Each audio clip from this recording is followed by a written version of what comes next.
नमस्कार, स्वागत है आपका एबीपी गंगा में। मैं अवधेश। सत्याग्रह आप देख रहे हैं, जिसमें उत्तर प्रदेश उत्तराखंड के साथ देश दुनिया की बात करेंगे। उत्तर प्रदेश में 5 विधानसभा परिषद की सीटों पर चुनाव होना है, जिसके लिए समाजवादी पार्टी ने एड़ी चोटी का जोर लगा दिया है, क्योंकि यह चुनाव सपा के लिए बेहद अहम है। उत्तर प्रदेश की 5 विधान परिषद सीटों के लिए बीजेपी और सपा के बीच सीधा मुकाबला है, लेकिन ये चुनाव योगी आदित्यनाथ से ज्यादा अखिलेश यादव के लिए अहम है। सपा अगर 5 में से एक भी सीट जीत लेती है तो विधान परिषद में एक बार फिर से नेता प्रतिपक्ष की कुर्सी हासिल कर लेगी। इसीलिए सपा ने पूरी ताकत झोंक दी है। इसी कड़ी में जालौन में समाजवादी पार्टी के प्रदेश अध्यक्ष नरेश उत्तम पटेल ने शिक्षक स्नातक चुनाव को लेकर पार्टी के कार्यकर्ताओं के साथ समीक्षा बैठक की और पार्टी कार्यकर्ताओं को जीत का मंत्र दिया। समाजवादी पार्टी के उम्मीदवार चुनाव जीतेंगे, हमारी सरकार होगी, हम निश्चित रूप से पुरानी पेंशन को बहाल करेंगे। दरअसल विधान परिषद के कुल 100 सदस्यों में से सपा के पास सिर्फ 9 सदस्य हैं। नेता प्रतिपक्ष के लिए कम से कम 10% सदस्यों का होना जरूरी है। विधान परिषद में फिलहाल सपा के पास 9 सदस्य हैं। 2017 के विधानसभा चुनाव के बाद से ही सपा की सियासी ताकत विधान परिषद में घटती गई और बीजेपी का कद बढ़ता गया। पिछले साल जुलाई में समाजवादी पार्टी ने विधान परिषद से नेता प्रतिपक्ष का पद भी गंवा दिया। उत्तर प्रदेश सरकार जल्द ही गन्ना मूल्य का ऐलान कर सकती है, लेकिन उसके पहले राष्ट्रीय लोकदल के नेता जयंत चौधरी ने सीएम को पत्र लिखकर गन्ने पर सियासी गहमागहमी बढ़ा दी है। गन्ना मूल्य को रालोद योगी सरकार के खिलाफ हथियार बना रही है। पहले गन्ना मूल्य को लेकर जयंत चौधरी ने सीएम योगी आदित्यनाथ को पत्र लिखा है और अब दूसरे शहरों से पार्टी कार्यकर्ता संदेश पत्र भेज रहे हैं। किसान संदेश अभियान के तहत रालोद ने मेरठ में 10,000 संदेश पत्र सीएम को भेजे हैं। मेरठ कैंट के बड़े डाकघर के बाहर रालोद कार्यकर्ताओं ने प्रदर्शन किया और संदेश पत्र सौंपे। रालोद नेताओं का कहना है कि मांगे पूरी होने तक आंदोलन जारी रहेगा। कम से कम 10,000 पत्र भेजने का लक्ष्य जो इकट्ठे किए हैं कार्यकर्ताओं ने, जो गांवों से किसानों ने लिखे हैं, और सरकार को नसीहत करने के लिए कि पेराई सत्र आधा बीतने को है और गन्ना मूल्य अभी तक घोषित नहीं किया है। किसान को पता ही नहीं है कि मेरा गन्ना का जो मुझे क्या भुगतान होगा। जयंत चौधरी की चिट्ठी पर भाजपा की ओर से करारा हमला बोला गया है। लक्ष्मीकांत वाजपेयी ने जयंत चौधरी को उनकी सहयोगी सपा की सरकार की याद दिलाई है। जयंत चौधरी से मैं एक बात पूछना चाहता हूँ, किसी मांग को करने से पहले अपनी गिरवा भी झाँक कर देखनी चाहिए। दरअसल गन्ना पेराई सत्र उत्तर प्रदेश में 3 महीने से चल रहा है, लेकिन अभी तक 2022-2023 का गन्ना मूल्य घोषित नहीं हुआ है। किसान लागत का हवाला देते हुए मूल्य वृद्धि की आवाज उठा रहे हैं। रालोद इसी को भुनाने की फिराक में है। राहुल गांधी की अगुवाई में चल रही कांग्रेस की भारत जोड़ो यात्रा अपने अंतिम चरण में है। 30 जनवरी को यात्रा समाप्त हो जाएगी। इसी के साथ अब कांग्रेस अपने दूसरे अभियान को लॉन्च करने जा रही है, जिसका लोगो भी जारी कर दिया गया है। कांग्रेस ने हाथ से हाथ जोड़ो अभियान का लोगो लॉन्च किया। यह अभियान 26 जनवरी से शुरू होगा और इसका उद्देश्य राहुल गांधी की भारत जोड़ो यात्रा के संदेश को आम लोगों तक पहुंचाना है। इसी के साथ कांग्रेस ने बीजेपी के खिलाफ एक चार्जशीट भी जारी की। लोगो जारी करते हुए कांग्रेस के वरिष्ठ नेता जयराम रमेश ने कहा कि जहां भारत जोड़ो यात्रा एक वैचारिक आंदोलन है, वहीं हाथ से हाथ जोड़ो पूरी तरह राजनीतिक। हाथ से हाथ जोड़ो अभियान एक सीधे तरीके से 100% राजनीतिक अभियान है। कांग्रेस के हाथ से हाथ जोड़ो अभियान की कमान प्रियंका गांधी के हाथों में होगी। मकसद है ज्यादा से ज्यादा महिलाओं को पार्टी से जोड़ना। इतना भी उत्तर प्रदेश में तैयारियों का जो सिलसिला चल रहा है, सारा का सारा नेतृत्व आदरणीय दीदी प्रियंका जी कर रही हैं। उनकी देखरेख में इसे हाथ से हाथ जोड़ो अभियान को चालू किया जा रहा है। जाहिर है 26 जनवरी से शुरू होने वाले हाथ से हाथ जोड़ो अभियान के जरिए कांग्रेस 2024 के लिए अपना हाथ मजबूत कर रही है। ब्रजभूषण शरण सिंह ने खुद को रेसलिंग फेडरेशन ऑफ इंडिया के अध्यक्ष पद से फिलहाल खुद को अलग कर लिया है।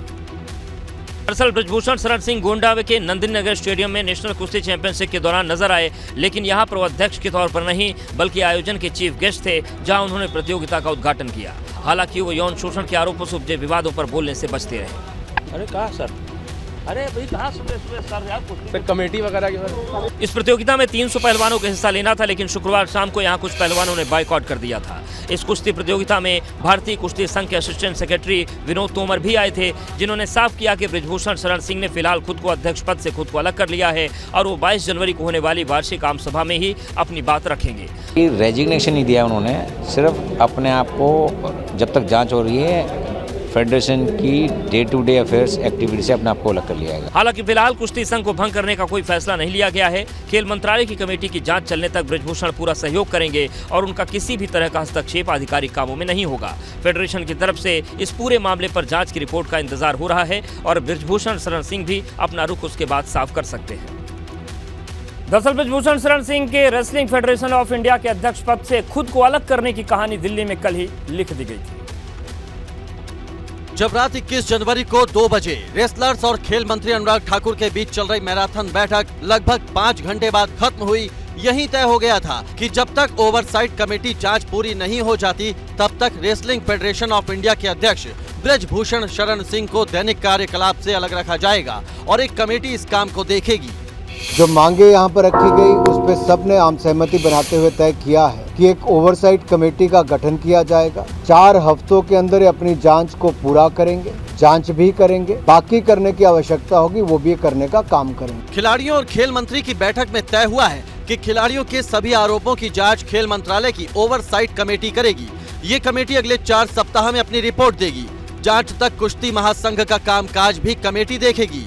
यानी खेल मंत्री ने ब्रजभूषण शरण सिंह को अध्यक्ष पद से हटाने की खिलाड़ियों की मांग को जांच पूरी होने तक के लिए मान लिया है, जिसके बाद रेसलर्स ने दिल्ली के जंतर मंतर में चल रहे अपने धरने को खत्म कर दिया। जंतर मंतर के इसी स्थान पे कुश्ती खिलाड़ी विगत 3 दिनों से धरने पर बैठे थे और यहाँ पे एक मांग कर रहे थे कि कुश्ती संघ के अध्यक्ष ब्रजभूषण शरण सिंह को पद से हटाया जाए और जिस तरीके से उनके ऊपर यौन शोषण का आरोप लगा था इसकी जांच की जाए। इससे पहले रेसलर्स ने भारतीय ओलंपिक संघ से भी इस मामले में हस्तक्षेप की गुहार लगाई थी। इसके बाद IOA ने 7 सदस्यीय जाँच समिति गठित कर दी। और चलिए अब देखते हैं उत्तराखंड में कहां चल रहा है घड़ी घड़ी घमासान। जोशीमठ में बर्फबारी ने प्रभावितों की परेशानी को और भी बढ़ा दिया है। राहत बचाव के काम प्रभावित हो रहे हैं और शिविरों में ठंड से निपटने के इंतजाम नाकाफी नजर आ रहे हैं। जोशीमठ के प्रभावित इन दिनों दोहरी मार झेल रहे हैं। एक तो घरों में दरारें पड़ने से उन्हें राहत शिविरों में रहने को मजबूर होना पड़ रहा है, तो दूसरी तरफ प्रभावितों का आरोप है कि राहत शिविरों में प्रशासन उन्हें ठंड से बचाने के लिए पर्याप्त इंतजाम नहीं किए हैं। खूबसूरत नज़ारे का हालांकि इंतजार जरूर पर्यटक करते हैं, लेकिन जोशीमठ में बिल्कुल उलट स्थिति है क्योंकि दरार रुकने का नाम नहीं ले रही है। और जिस तरह से ये माना जा रहा था कि जैसे ही बारिश होगी और दरारों में पानी जाएगा तो आने वाले दिनों में और मुसीबत भी लोगों के सामने हो सकती है।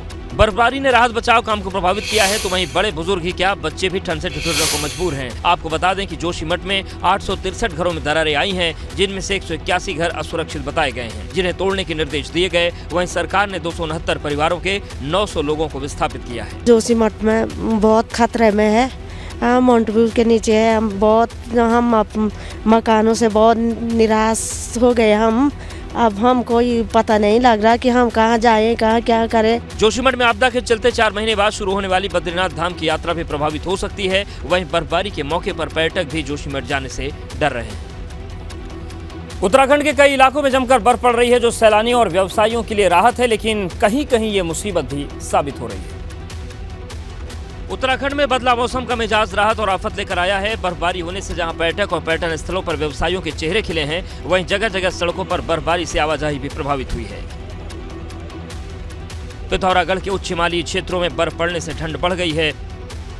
मुनस्यारी के खलिया टॉप, मेलम और पंचाचूली में 1 इंच तक बर्फबारी हुई है, जिससे तापमान -2 डिग्री तक पहुंच गया है।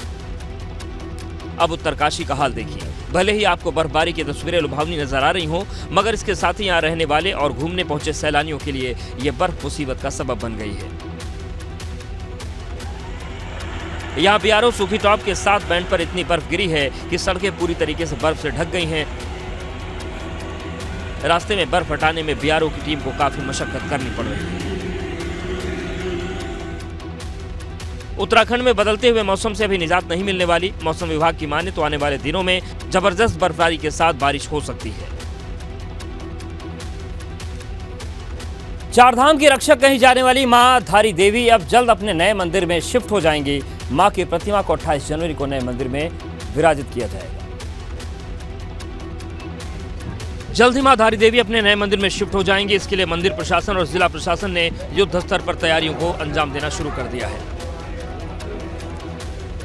22 जनवरी से नए मंदिर में धार्मिक अनुष्ठान शुरू कर दिए जाएंगे और 28 जनवरी को मां धारी देवी की प्रतिमा नए मंदिर में विराजमान हो जाएगी। इसके लिए पुजारी न्यास के क्षेत्रीय विधायक और कैबिनेट मंत्री डॉक्टर धन सिंह रावत को कार्यक्रम में शामिल होने का न्योता दिया गया है। 22 तारीख से ही प्रक्रिया शुरू हो जाएगी, लेकिन 24 तारीख से जो है बसंत पंचमी जो आती है, बसंत पंचमी दिन से हम लोग जो है सत्संग का आयोजन करेंगे और ठीक अष्टमी को शनिवार को 28 तारीख को देवी को सुबह शुभ मुहूर्त में जो है स्थिर लगन में माँ को यहाँ विराजमान किया जाएगा। आपको बता दें कि पहले धारी देवी का मंदिर श्रीनगर से 13 किलोमीटर दूर अलकनंदा नदी के किनारे स्थापित था, लेकिन जल विद्युत परियोजना के निर्माण में मंदिर डूब क्षेत्र में आ रहा था, जिसके बाद परियोजना का संचालन कर रही कंपनी ने पिलर खड़े कर नए मंदिर का निर्माण शुरू किया था और 2013 में आई आपदा के बाद धारी देवी की प्रतिमा को अपलिफ्ट कर दिया गया था। उत्तराखंड में पूर्व विधायकों के संगठन में दरार पड़ती नजर आने लगी है। संगठन के पहले ही सम्मेलन में हंगामा हो गया। अपना गुस्सा जाहिर करते ये हैं कि इच्छा से विधायक रहे राजेश शुक्ला। मौका था पूर्व विधायकों के संगठन के पहले सम्मेलन का। सम्मेलन में पूर्व विधायकों के बीच वाद विवाद हो गया। भर्ती घोटाले में सरकार की आलोचना हुई तो पूर्व विधायक राजेश शुक्ला का पारा हाई हो गया। उनका कहना था कि भर्ती घोटाले को उजागर करने पर सरकार की सराहना होनी चाहिए थी। इसके बाद राजेश शुक्ला सम्मेलन को बीच में छोड़कर चले गए। पूर्व विधायकों के संगठन के इस सम्मेलन में पूर्व सीएम हरीश रावत, हरक सिंह रावत, शूरवीर सिंह सजवाण और हीरा सिंह बिष्ट समेत कुल 40 विधायक शामिल हुए। सम्मेलन में जिन मुद्दों पर चर्चा हुई उनमें भर्तियों में गड़बड़ी के मामले में सीबीआई जांच, आरोपी राजनेताओं नौकरशाहों पर कार्रवाई, कर्मचारियों की पुरानी पेंशन बहाली, रोजगार में 70% स्थानीय युवाओं को मौका शामिल है। अब ये मुद्दे सरकार के सामने उठाए जाएंगे। पूर्व सीएम हरीश रावत ने पूर्व विधायकों की ओर से बने संगठन को अच्छी पहल बताया है। संख्या से कोई उसका मतलब नहीं होता है, इसमें संख्या तो लगातार आ रहे हैं जा रहे हैं। कई लोग आए थे फिर बीच में चले गए, लेकिन कुल मिलाकर के जो भी यहाँ पर विचार हो रहा है वो ये हो रहा है कि प्रदेश के हित में हम अपना क्या योगदान दे सकते हैं। आज लखनऊ में भाजपा कार्य समिति की बैठक हुई जिसमें कई तरह की रणनीतियां बनाई गई।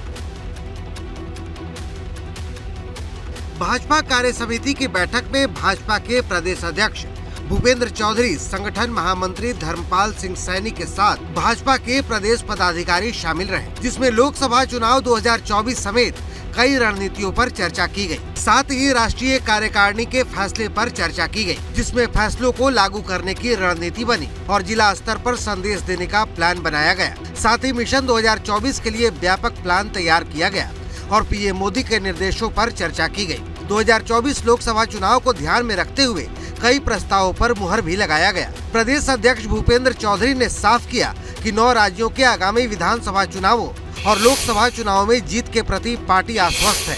गुजरात चुनाव में पन्ना समिति बनाई गई, उससे सफलता मिली है, जिसे भाजपा आगे बढ़ाएगी।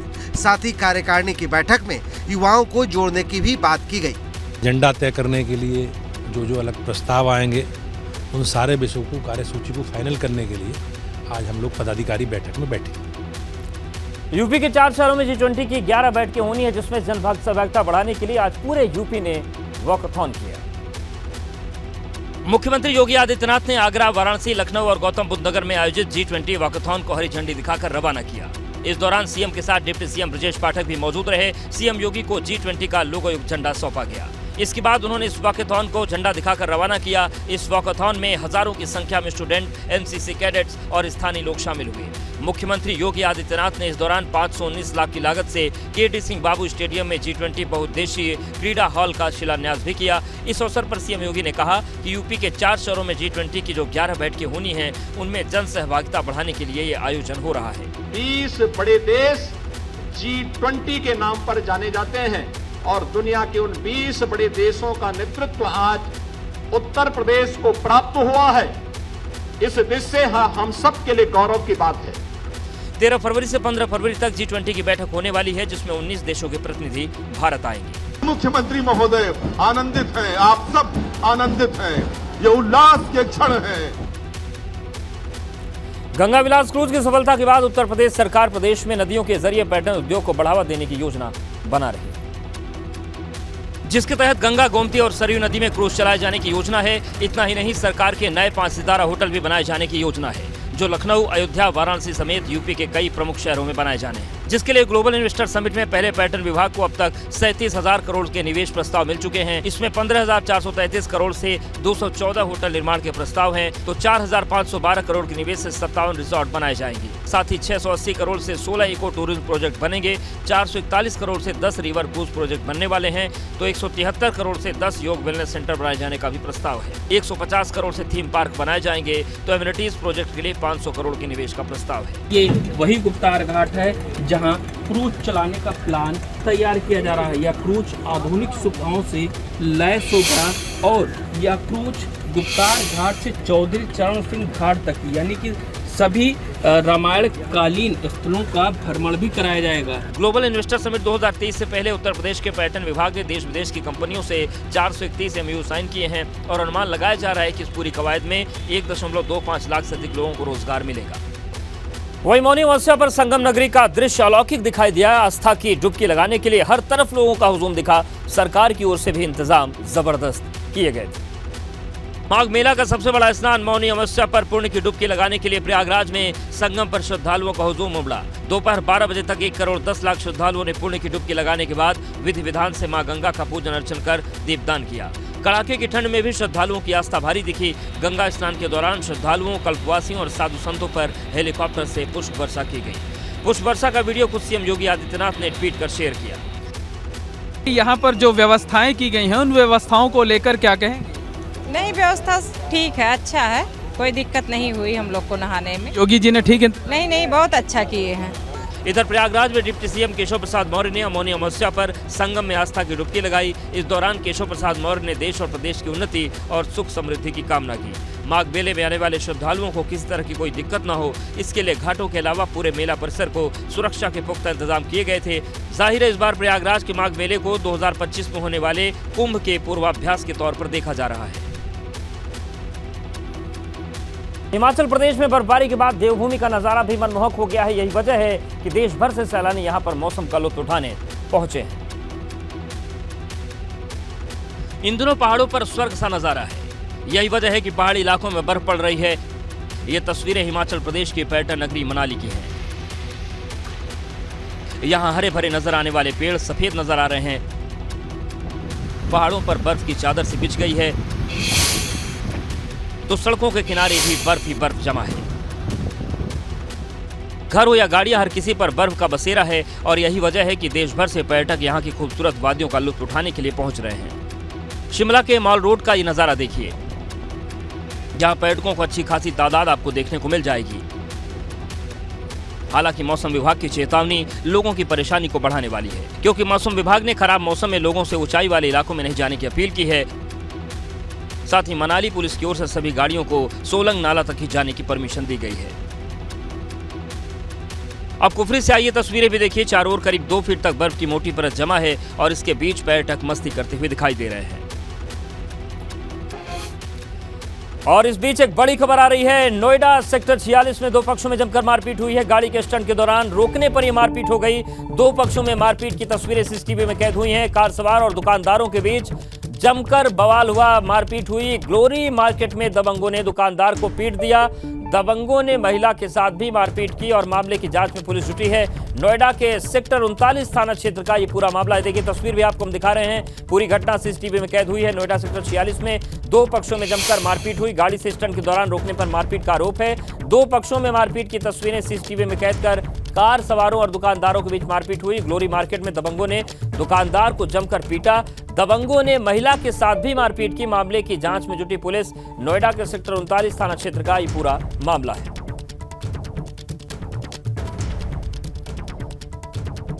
तो सेक्टर 46 में ग्लोरी मार्केट है, वहां पर ये पूरी मारपीट हुई है। स्टंट हो रहा था, उसको रोकने के दौरान बात विवाद बढ़ गया और उसके बाद मारपीट होने लगी। 2 तस्वीरें आपको हम दिखा रहे हैं। आप देखिए किस तरीके से तोड़फोड़ की जा रही है और ये पूरी घटना सेक्टर 39 थाना क्षेत्र में हुई।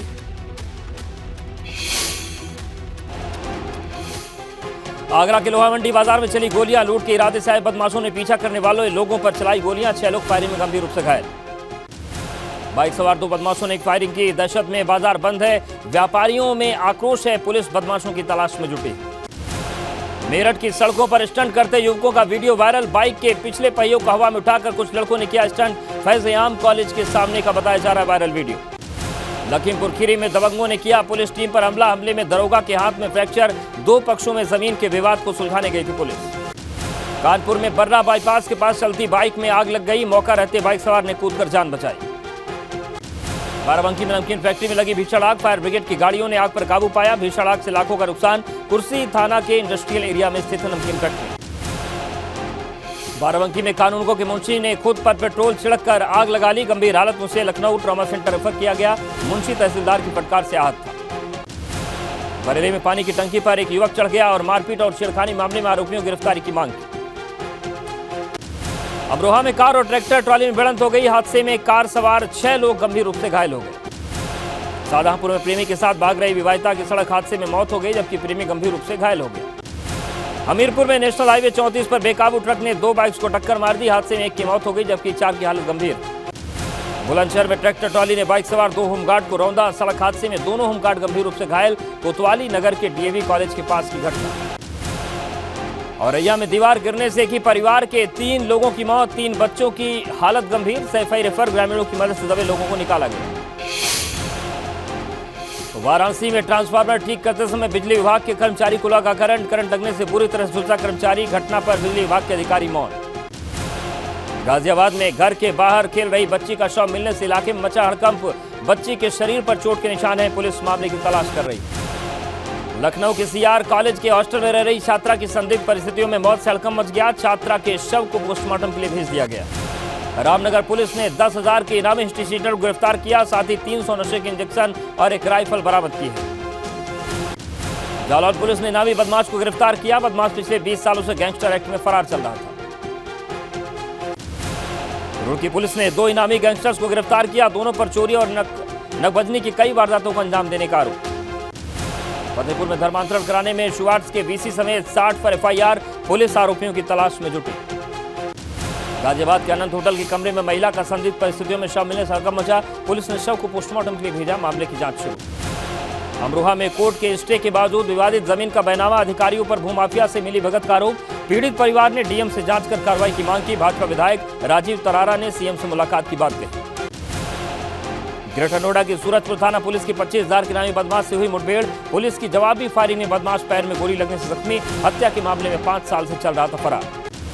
साल 2018 में बदमाशों ने लिव इन में रहते वक्त अपनी प्रेमिका की जहर देकर हत्या की थी। तभी से पुलिस की तलाश में जुटी हुई। मथुरा के कोसीकला इलाके में पुलिस और बदमाश के बीच हुई मुठभेड़। बदमाश दानवीर उर्फ दानी पैर में गोली लगने से घायल। उस पर करीब 12 मुकदमे दर्ज। गिरफ्तार बदमाश से पुलिस ने तमंचा, कारतूस और एक बाइक बरामद की। घायल अपराधी को इलाज के लिए नजदीकी अस्पताल में भर्ती कराया गया। कानपुर पुलिस ने 25,000 के इनामी बदमाश को मुठभेड़ के बाद किया गिरफ्तार। हत्या के मामले में फरार था आरोपी सुधीर तिवारी। पुलिस की जवाबी फायरिंग में बदमाश को लगी गोली। इलाज के लिए भेजा गया अस्पताल। उसके पास से तमंचा और कारतूस बरामद। उन्नाव के अल सुपर स्लॉटर हाउस में इनकम टैक्स डिपार्टमेंट की रेड। स्लॉटर सीआरपीएफ के पहरे में आईटी के अफसरों ने स्लॉटर हाउस को कब्जे में लिया। मैनेजर और 4 डिपार्टमेंट से जुड़े कर्मचारियों से की गई पूछताछ।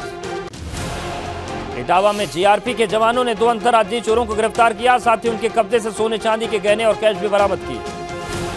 उत्तर प्रदेश की नदियों में मिले बड़े निवेश के प्रस्ताव। गंगा, गोमती और सरयू में चलेंगे क्रूज और खुलेंगे 7 स्टार होटल। पर्यटन विभाग को मिले 37,000 करोड़ के निवेश प्रस्ताव।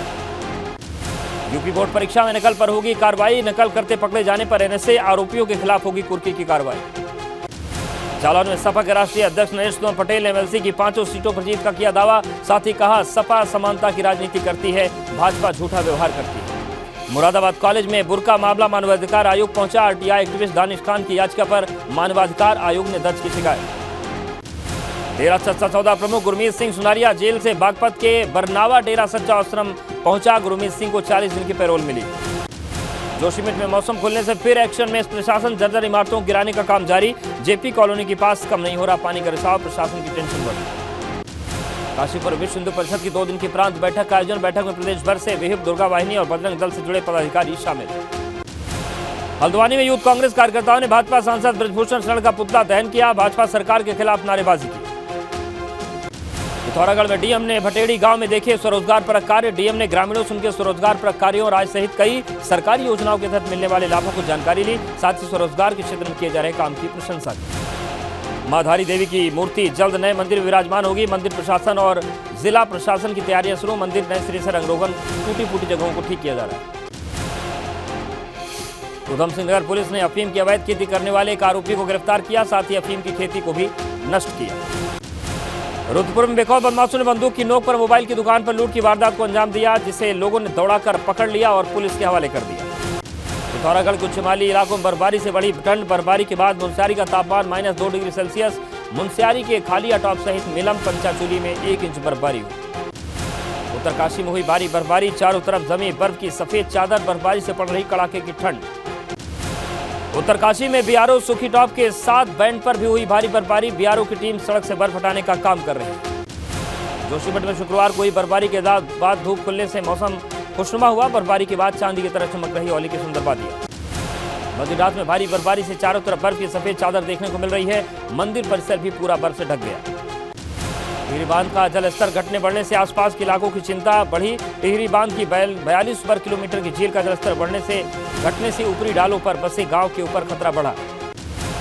अमरोहा में फसल बर्बाद होने से आक्रोशित ग्रामीणों को कांग्रेस का साथ मिला। कांग्रेसी नेताओं ने कलेक्ट्रेट में भूख हड़ताल पर बैठ गए, मामले की कार्रवाई की मांग की। देहरादून में पूर्व विधायकों के संगठन के सम्मेलन में तीखी नोकझोंक। सम्मेलन में सरकार की आलोचना पर भड़के पूर्व विधायक राजेश शुक्ला। कहा, सरकार को कोसने की बजाय भर्ती घपलों को उजागर करने के लिए होनी चाहिए सरकार की सराहना। एसी कोच में बिना टिकट के सफर करने वाले पुलिसकर्मियों को लेकर कानपुर पुलिस कमिश्नर ने एक सराहनीय पहल की। ऐसे पुलिसकर्मियों के खिलाफ कार्रवाई की बात कही। जालौर में बैडमिंटन में गोल्ड मेडलिस्ट प्लेयर स्वाति ने ओपन पत्र लिखकर आर्थिक मदद की गुहार लगाई। साथ ही कहा, प्रशासन से कोई मदद नहीं मिल रही। फतेहपुर में समाज कल्याण अधिकारी को बाबू ने बनाया बंधक, फाइलों में कराए हस्ताक्षर। डीएम ने अनुशासन इतना बरतने पर शासन को पत्र लिखकर कार्रवाई के लिए भेजा। मऊ के जिला कारागार में डीएम और एसपी ने मारा छापा। छापेमारी में जेल प्रशासन से मचा हड़कंप। कैदियों के बैरकों की तलाशी के साथ पूछताछ हुई। झांसी के थाना सीपरी बाजार में मोक्ष कैफे में शराब पीने के बाद हुआ बवाल। शराब के नशे में लड़कों ने कैफे के बाहर सड़क पर काफी देर तक हंगामा किया। मुरादाबाद में अतिक्रमण हटाओ अभियान के विरोध में सड़कों पर उतरे व्यापारी और शिवसेना नेता। बाजार बंद कर किया पैदल मार्च। कहा, व्यापारियों का उत्पीड़न बंद हो। बिजनौर में गन्ने से भरा ओवरलोड ट्रक पलटा। राहगीरों ने सड़क पर ट्रक पलटने का वीडियो बनाया। ट्रक की चपेट में आने से बाल बाल बची कार। शामली में चोर ने मस्जिद से चुराए गैस सिलेंडर। चोरी की घटना सीसीटीवी में कैद। कांधला थाना क्षेत्र का मामला। पीलीभीत में गाय का कीस दूध खाने से 24 लोगों की हालत बिगड़ गई, जिन्हें तुरंत सामुदायिक स्वास्थ्य केंद्र में भर्ती कराया गया। अलीगढ़ में मजदूर की संदिग्ध मौत का आक्रोशित लोगों ने सड़क पर डेड बॉडी रखकर जाम कर दिया और पुलिस की कार्रवाई की मांग की। कानपुर देहात के रनिया नगर में कुछ लोगों ने 2 बीघा जमीन पर अवैध कब्जा किया, जिसके बाद प्रशासन ने बुलडोजर से अवैध निर्माण को ध्वस्त कर दिया। अमेठी में कृष्ण गौरव दयाल तहसील में आयोजित संपूर्ण समाधान दिवस में शामिल हुए। कमिश्नर ने शिकायत रजिस्टर किया चेक। संपूर्ण समाधान दिवस में सुनी लोगों की समस्याएं। मुजफ्फरनगर में भिवानी प्रमुख के काफिले पर पथराव मामले में विधायक चंदन चौहान ने एसएसपी से मुलाकात की और आरोपियों के खिलाफ कार्रवाई की मांग की। सहारनपुर में गंग नहर टूट गई, जिससे किसानों की सैकड़ों बीघा फसल बर्बाद हो गई। सिंचाई विभाग के अधिकारी सूचना देने के बावजूद भी मौके पर नहीं पहुंचे।